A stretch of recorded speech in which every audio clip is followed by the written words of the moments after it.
Chapter 36. The Best Medicine. The group walked back along the tunnel until they reached the storage room filled with boxes of gas canisters.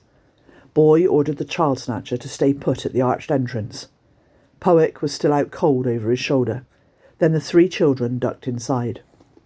"This is where the archers store their OA gas, the stuff that makes us angry." Violet pointed to a stack of cardboard boxes marked with OA in giant red letters.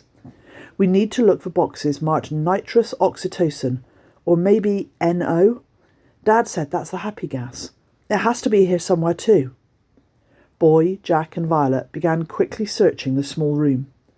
Violet rummaged through stacks of boxes, but every one she touched was marked with the same letters, OA.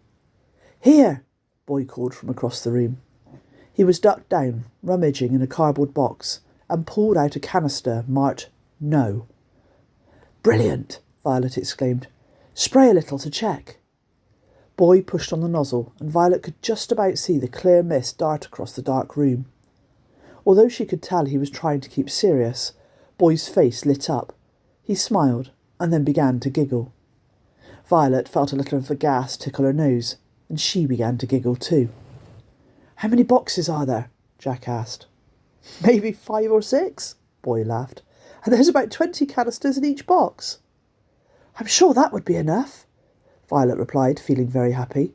"Now all we need to do is get that gas back into the white room, so it gets mixed into the clouds and rained down over town." "But won't the angry gas still be in the clouds too?" Boy asked. "I mean, we don't know how to stop the spray the archers are already using." "Yeah, but if we put enough in, then hopefully the happy gas will overpower the OA. It has to at least have some effect. People should be a lot more relaxed than they are right now, and that's all we need them to be, so they can stop and listen." "And how will we get the gas into the room?" Jack asked, keen to get moving. Violet turned and pointed to the turbine she'd escaped through before. "That propeller creates the cold air that passes along a short pipe into the white room, where it helps make clouds. If every time the blades stop moving, we put our arm through the propeller and spray the happy gas into the pipe, it should end up in the white room and become part of the clouds." "Exactly, Jack," Violet smiled. "I'm glad someone here has brains." "What's that supposed to mean?" Boy laughed.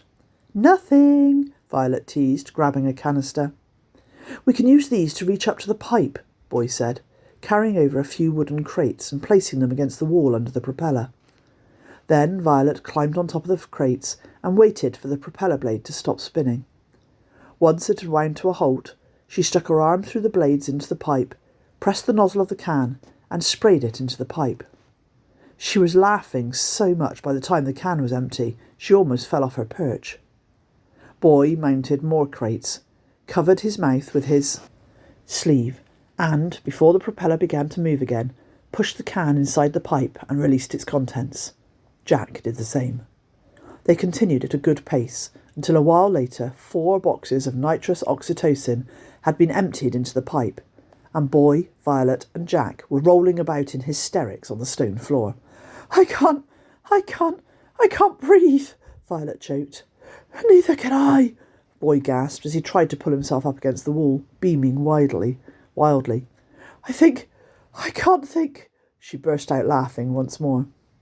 Slowly, Violet managed to pull herself onto her knees and pick up a canister beside her, before trying to scale the crates again.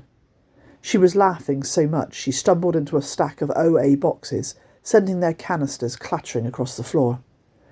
"We need to get out of this room," Jack laughed, using his elbows to drag himself towards the arched doorway where Hugo still stood obediently. Violet followed Jack, stumbling through stacks of boxes as she passed, while Boy crawled in convulsions behind the pair. "This is taking too long," Jack cried, trying to speak between the laughter. You're right," Boy giggled. "We need to get Hugo back and into the town hall before morning." Jack pulled himself up to sitting. You two, go on," he insisted.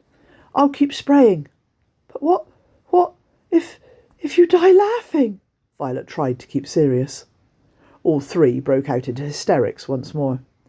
At least it'll make a change from anger, Jack replied, gasping for air. Make sure Iris tunes the radio. She has to tune the radio. You go back. Jack, you need to help, Boy giggled. I can stay and do the gas.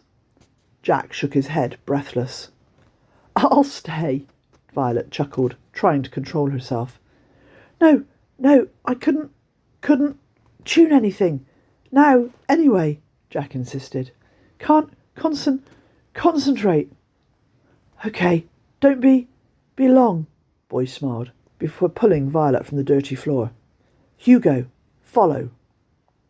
Violet's stomach hurt from laughing, and she struggled along the tunnel to the exit, giggling uncontrollably as she watched the tomb open into the graveyard.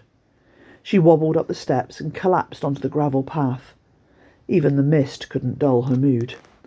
Boy crawled out and stopped just behind her, catching his breath. We have to be serious, Boy, she mused, looking up at the cloudy night sky. I know, he giggled, but I just can't control myself.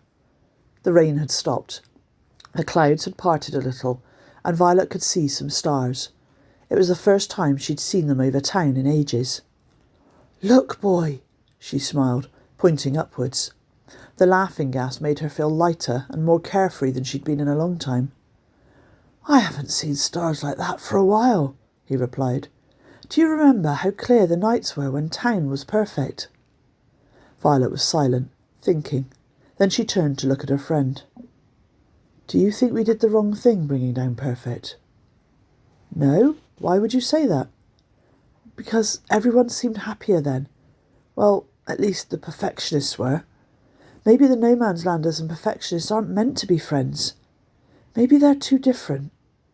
Violet, Boy sighed, there's no such thing as perfectionists and no man's lander. They're just people. That's what Dad says. Violet had really missed Boy. He always knew how to make her feel better. Anyway, he smiled, giggling again. We better get going. I can't look up at Hugo's nose hair any longer. Taken with the stars, Violet hadn't really noticed Hugo standing over them, Poick still lying unconscious across his bony shoulder. The child snatcher's large nostrils did look a little like spaceships hovering over their heads. Violet looked back at the stars and exploded in laughter.